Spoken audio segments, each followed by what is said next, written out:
Now, on our stock airplanes, this is what your left panel placard looks like. It has a space for the microphone and phone jack, your ignition switch, your master switch, and your starter button.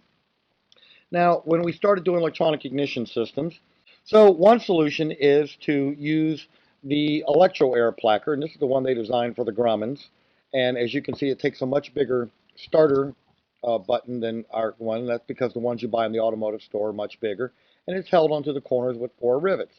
And it's a little bit bigger than our normal overlay, so it doesn't really work real well in our airplanes, which is why we had Mark Matthews design one that was the right height.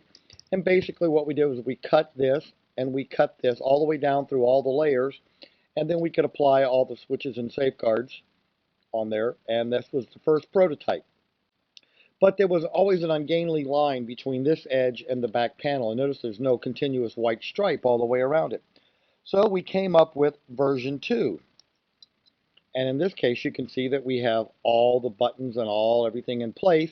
The only sticky wicket we're having right now is the microphone jacks. They really do need to be staggered, like in the original, so that they don't interfere with each other. So you can get one in, but not the other. So we'll be making a change on that. But here's what the fully populated panel looks like. And the nice thing about this is we have a cutout so that you can know where to trim behind. And these are all held on. You can either put 4 rivets in the corners to hold this in the airplane, or you can use all the things that feed through and use these bottom 4 nuts on the 4 corners through all the overlays to hold everything down. The master switch will hold, the starter button will hold, as well as the microphone and phone jack when they're put back on the 45. So anyway, this is what the new panel overlay looks like. So this is the prototype. We're going to be having a version 3, and which should be the final version. Then we'll be ordering a stack of these. So we have some options for you when you go to electronic ignition.